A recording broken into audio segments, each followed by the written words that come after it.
अस्सलाम वालेकुम friend, welcome to the गाजियन ज़ालोजिस्ट। आज जो हम टॉपिक डिस्कस करने जा रहे हैं वो है क्लासिफिकेशन ऑफ वर्टिब्रेट्स के बारे में। हमने मतलब मोस्टली सारे लेक्चर्स कर लिए थे, ठीक है। यूरोकार्डेटस, फेलोकार्डेटा, मतलब फैलम कॉर्डेट्स की जो सब फैलम थी वो भी हमने डिस्कस कर ली थी। तो आज एक मतलब ये रह गया था क्लासिफिकेशन, तो इसको भी हम डिस्कस कर रहे हैं।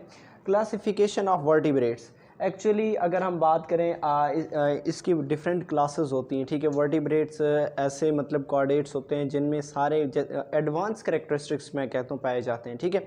क्योंकि नोटोकार्ड, नर्व कार्ड, फ्रेंजियल स्लिट्स, ठीक है, वगैरह वगैरह, तो ये सारी चीज़ें उसमें इनमें पाई जाती हैं, ठीक है। और उसके बाद जो ना वर्टिब्रेट के हवाले से, वर्टिब्रेट का भी पता है आपको कि इनमें क्या मौजूद होता है, वर्टिब्रल कॉलम मौजूद होता है, ठीक है। तो चलो क्लासेस की तरफ चलते हैं, ठीक है। तो इसमें पहली क्लास है क्लास पैट्रोमाइजोंटिडा, ठीक है। तो अब ये ऐसे मतलब एनिमल्स, ऐसे वर्टिब्रेट्स होते हैं, ठीक है, जो फिश लाइक होते हैं, मतलब फ़िश की तरह के स्ट्रक्चर होते हैं। क्योंकि लैम्प्रे, ठीक है, लैम्प्रे को आप देख लें, इसकी एग्जांपल है लैम्प्रे। तो उसके बाद जॉलेस होते हैं, मतलब ये कि इनमें कोई जॉज नहीं होते, जबड़े नहीं होते। उसके बाद नो पेयर्ड अपेंडेजेस, इसका मतलब ये होता है कि इनमें फिन्स भी नहीं होते, ठीक है। पेल्विक फिन्स, पेक्टोरल फिन्स, अब फिन्स तो कॉमन है ना, अगर अपेंडेजेस की बोलें तो यार ये क्या चीज़ है। तो इसमें क्या फिन्स भी मौजूद नहीं होते। ऑलमोस्ट दो पेयर्स होते हैं, पेयर अपेंडेजेस होती हैं। एक होता है पेक्टोरल फिन्स, एक होता है पेल्विक फिन्स, तो ये इनमें नहीं होते। उसके बाद इनके जो स्केलेटन होती है वो कार्टिलेज की बनी होती है, कार्टिलेजिनियस है, ठीक है। सकिंग माउथ होता है इनका, जो माउथ है वो क्या होता है, सकिंग टाइप होता है, जैसे कि हम बोलते हैं छोड़ो इस बात को। और उसके जो सकिंग माउथ है उसके मतलब टीथ भी मौजूद होते हैं, उसके साथ टीथ भी मौजूद होते हैं। और एंड हैव रेस्पिंग टंग, ठीक है, मतलब ये कि जिसे हम रेडोला भी बोलते हैं, ठीक है। तो वो ऐसा टंग होता है, ठीक है, जो चीरने के काम आता है, ठीक है। कोई भी पत्ता होता है, फॉर एग्जांपल पत्ता है, उसको यानी ऐसे टंग जो मारते हैं तो वो पत्ता भी मतलब टुकड़े टुकड़े कर देते हैं, चीरने, टुकड़े टुकड़े करने के काम आता है इनका टंग, ठीक है। इतना ज़्यादा तेज़ होता है, ठीक है। तो मतलब ये फॉर एग्जांपल आपने जैसे आरी देखी है, आरी, तो आरी की तरह के मतलब ये कि ऐसे क्या होते हैं, स्ट्रक्चर होते हैं। जैसे भी मतलब फ्रंट में इसे घुमाते हैं तो वो उसे क्या कर देते हैं, टुकड़े टुकड़े कर देते हैं, ठीक है। उसकी एग्जांपल में क्या है, लैम्प्रेस, ठीक है। नेक्स्ट है क्लास कंट्रिच थीस, ठीक है। अब ऐसे फिशेस जो कार्टिलेजिनियस फिशेस होती हैं, इनकी बॉडी कार्टिलेज से बनी होती है, ठीक है। जॉस मौजूद होते हैं, बिल्कुल फ़िश की तरह के, जैसे कि शार्क को आपने देखा होगा, ठीक है। उसके बाद इनमें कोई स्विम ब्लेडर मौजूद नहीं होता, ठीक है। स्विम ब्लेडर एक ऐसा मतलब आर्गन होता है, ठीक है, जो उनकी बवंसी को रेगुलेट करता है, ठीक है।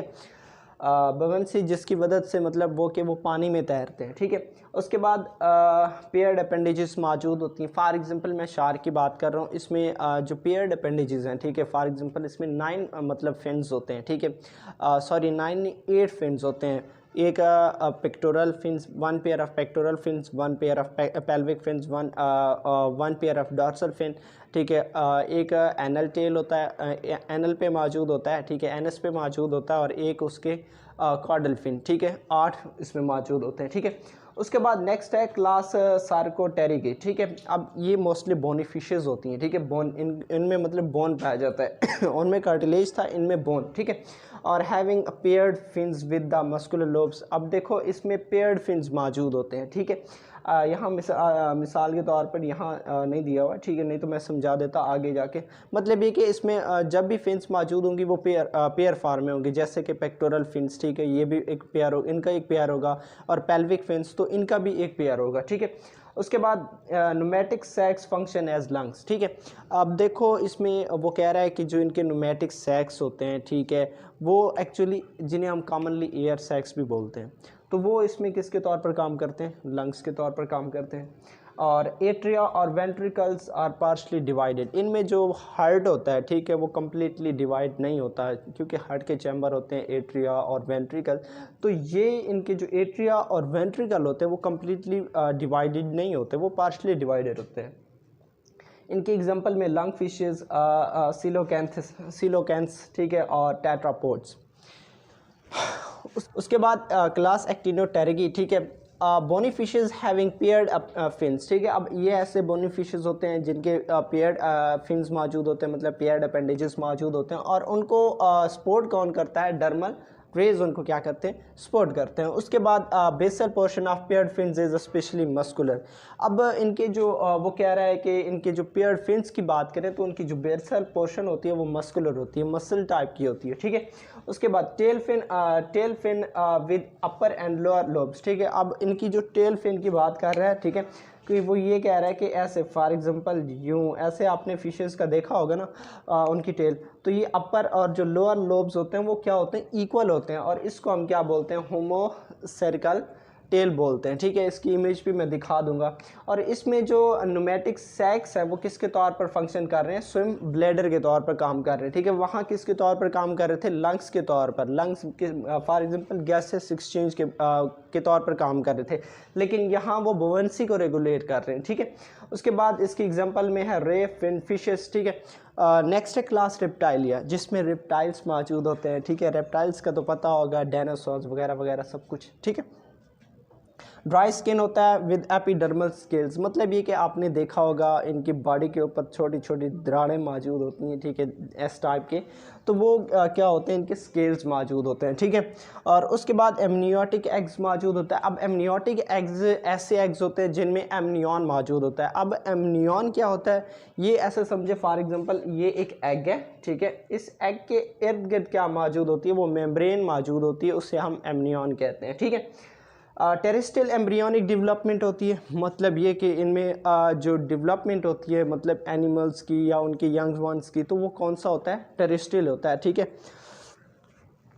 उसके बाद स्नेक, लेजर्ड, एलिगेटर्स, ये इनकी क्या हैं, एग्जांपल्स हैं।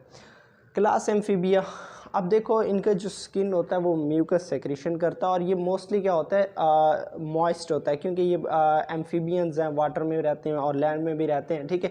तो इनकी मोस्टली इनकी स्किन क्या होती है, ड्राई होती है, ठीक है। Moist skin act as a respiratory organ, ठीक है। अब वही जो मॉइस्ट स्किन होता है वो इनके रेस्पिरेटरी आर्गन के तौर पर काम करता है, लेकिन ये चंद केसेस में है, नहीं तो ऑलमोस्ट क्या होता है, इनके पास लंग्स या गिल्स मौजूद होते हैं जिनके ज़रिए वो गैसेस एक्सचेंज करते हैं। ये जो स्किन के ज़रिए जो एक्सचेंज है, क्योंकि अब देखो इनकी जो स्किन है वो मॉइस्ट होती है, मतलब फॉर एग्जांपल वाटर मौजूद होता है, नीमी मौजूद होता है, तो वहाँ से वो ऑक्सीजन को डायरेक्ट कैप्चर करते हैं, ठीक है। उसके बाद इक्वेटिक डेवलपमेंट, इनमें मतलब ये कि जो लार्वा या एग्स प्रोड्यूस करते हैं वो वाटर के अंदर प्रोड्यूस करते हैं, ठीक है। तो मेटामॉर्फोसिस होती है, ठीक है। अब मेटामॉर्फोसिस मतलब जो लार्वा बनता है, ठीक है, फर्टिलाइजेशन, एक्सटर्नल फर्टिलाइजेशन के बाद इनका जो लार्वा बनता है, ठीक है, वो लार्वा क्या होता है कि फिर एडल्ट में कन्वर्ट होता है, और इस दौरान जो चेंजेस होती हैं, ठीक है, तो वो इस प्रोसेस को क्या कहते हैं, मेटामॉर्फोसिस कहते हैं, ठीक है। मिसाल के तौर पर ये है कि जो लार्वा है वो किस में कन्वर्ट हो रहा है, एडल्ट में कन्वर्ट हो रहा है। इस दौरान जो उसकी शेप में जो चेंजेस आती हैं उसे हम क्या कहते हैं, मेटामॉर्फोसिस कहते हैं, ठीक है। एक्वेटिक डेवलपमेंट, उसके बाद फ्रॉग्स, टोड, सैलमेंडर्स, ये इसकी क्या है, एग्जांपल्स हैं। नेक्स्ट है क्लास एम्फीबिया। क्लास एम्फीबिया में इनकी बॉडी पार्शली हेयर्ड होती है, ठीक है, मतलब ये कि उसकी बॉडी के ऊपर हेयर्स मौजूद होते हैं, जैसे कि, ठीक है, आप किसी की भी बात करें, इंसानों की बात करें, ठीक है, या फिर आप एनिमल्स की बात करें, ठीक है, उनके बॉडी के ऊपर क्या मौजूद होते हैं, हेयर्स मौजूद होते हैं। एंडोथर्मिक होते हैं, इसका मतलब ये कि वो अपनी बॉडी के टेम्परेचर को अकॉर्डिंग टू द एनवायरनमेंट क्या कर सकते हैं, रेगुलेट कर सकते हैं। Young nursed from the mammary glands, ठीक है। अब जो यंग्स हैं, ठीक है, जो छोटे छोटे इनके बच्चे होते हैं, ठीक है, वो उन्हें क्या करते हैं, दूध पिलाती हैं, ठीक है, मदर्स। एमनियोटिक एग्स होते हैं, वही जो हमने बात की थी कि इनके एग के इर्द गिर्द या उनके एम्ब्रियो के इर्द गिर्द क्या मौजूद होता है, एमनियन मौजूद होता है, सॉरी, यहाँ भी हमने बात की थी कि ये उनकी क्या है, एग है, या ऐसे समझ लें एम्ब्रियो, उस एम्ब्रियो के इर्द गिर्द क्या मौजूद होती है, एमनियन मौजूद होती है, ठीक है।